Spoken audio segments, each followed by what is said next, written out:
Bienvenidos, muy buen sábado para todos ustedes. Como siempre, aquí el Encuentro en Identidad, el programa de todos los docentes privados de Córdoba, de toda la familia. Y hoy realmente con un programa especial. Nos sugerían ustedes en las redes que abordemos la discapacidad, un tema que tratamos siempre con el correr de los años. Y hoy, por supuesto, vamos a hablar sobre discapacidad. Vamos a hacer, y hablábamos recién antes de comenzar, de esta analogía, ¿no? De lo que siente hoy el cordobés, el argentino, con estar aislado, estar encerrado, no poder hacer, no tener libertad para hacer todo lo que uno quiere con esta pandemia. Y no pensamos en que muchas veces esta es la rutina y es la normalidad de muchísimas personas con alguna discapacidad. Vamos a hablar de esto y vamos a hablar de dos historias de superación, de dos historias de resiliencia, y es por ello que me voy al encuentro con ellos. ¿Cómo les va? Bienvenidos. ¿Qué tal? Muchas gracias por la invitación. Bueno, un placer tenerlos, los voy a presentar. Nos acompaña Juan Guardati, que es estudiante de comunicación y que pertenece a la Fundación Derechos sobre Ruedas. Y también está con nosotros Pablo Giesenou, que es deportista, que es abogado y que también es director de protección de derechos de las personas con discapacidad de la Municipalidad de Córdoba. Buenas tardes y bueno, gracias por la invitación y por compartir el espacio con nada menos que con Juan. Gracias, sí, gracias a ustedes. Pensamos en historias de superación, en todo lo que han pasado, lo que han vivido y en todo. Hablar un poco de la discapacidad como punto de partida, ¿no? No como algo ya hecho, sino qué se puede hacer a partir de la discapacidad. Y para todos los que no conocen su historia, me gustaría que charlemos un poquito de la historia. Pablo, en tu caso, el 2015 marcó un quiebre. En mi caso, a diferencia de muchos otros, la discapacidad fue adquirida casi cerca de los 40 años. Hoy tengo 44 y esto ocurrió un 22 de enero del 2015. Producto de un accidente automovilístico en una ruta, en un día de mucha lluvia, con desperfectos en la carpeta asfáltica.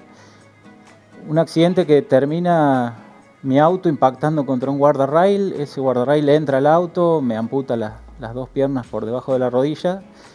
Y a partir de ese momento, por supuesto, mi vida cambia.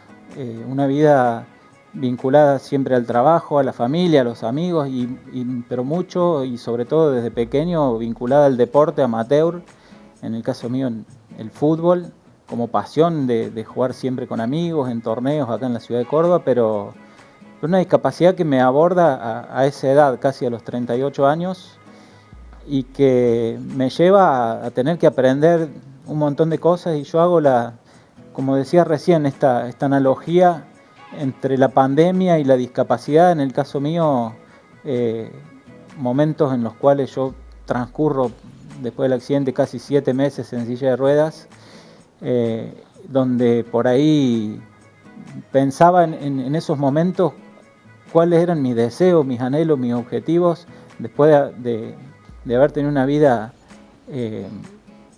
súper activa, y eran cosas muy cotidianas, muy simples.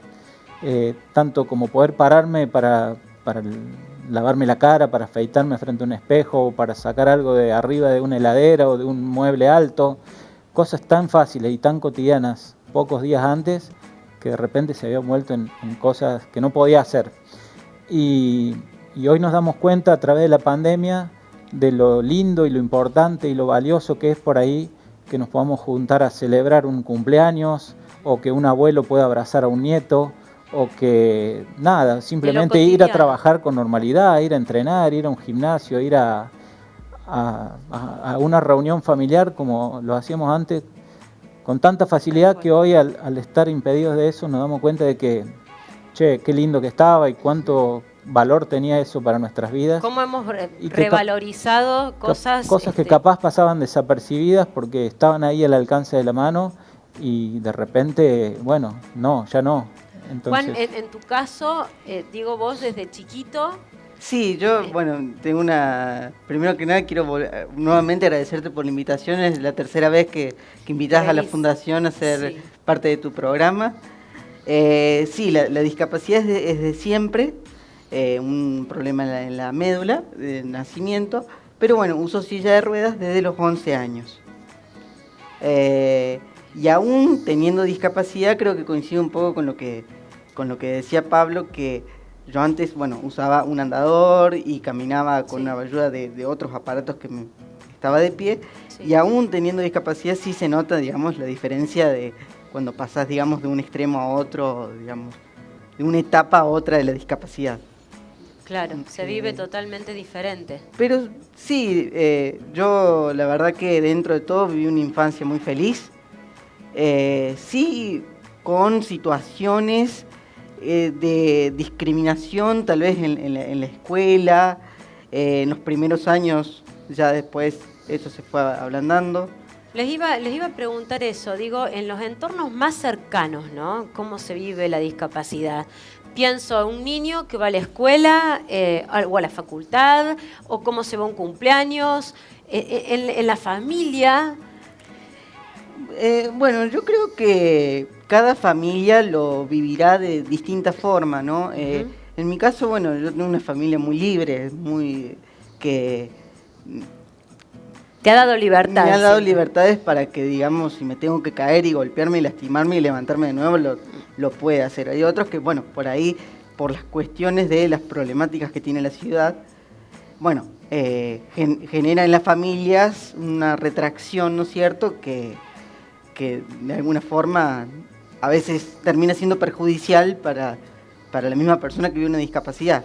Totalmente. Vos, Pablo, ¿cómo ves, digo, esto de los contextos cercanos? Los contextos cercanos, en mi caso, la discapacidad era algo novedoso, a pesar de que mi papá es médico y tengo algunos hermanos vinculados a la medicina desde su profesión.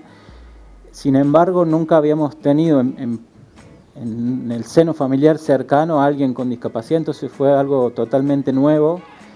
Por suerte yo ya recibido de abogado y ya con la familia conformada y con algunas cuestiones que me facilitaron esto de seguir insertado socialmente, pero como decía Juan, la discapacidad es eso, es una disminución física en nuestro caso versus el entorno de infraestructura, ya sea de la ciudad o de lo que sea, y de las actitudes.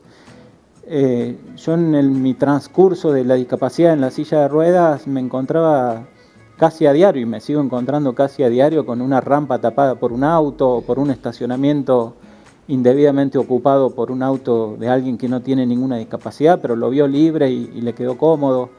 O por ¿dónde fallamos ahí, digo? En el mensaje, en que no hablamos lo suficiente, en las campañas, porque hay todo el tiempo, ¿no? Creo que fallamos en el sentido común, en la falta de sentido común, en la falta de empatía y sobre todo esto de creernos superpoderosos, de que a mí no me va a pasar.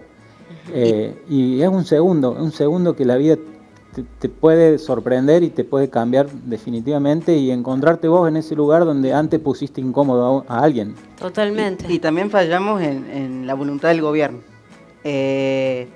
Hay todavía bastante, aún en el siglo XXI hay una falta de voluntad política de quererse transformaciones en serio.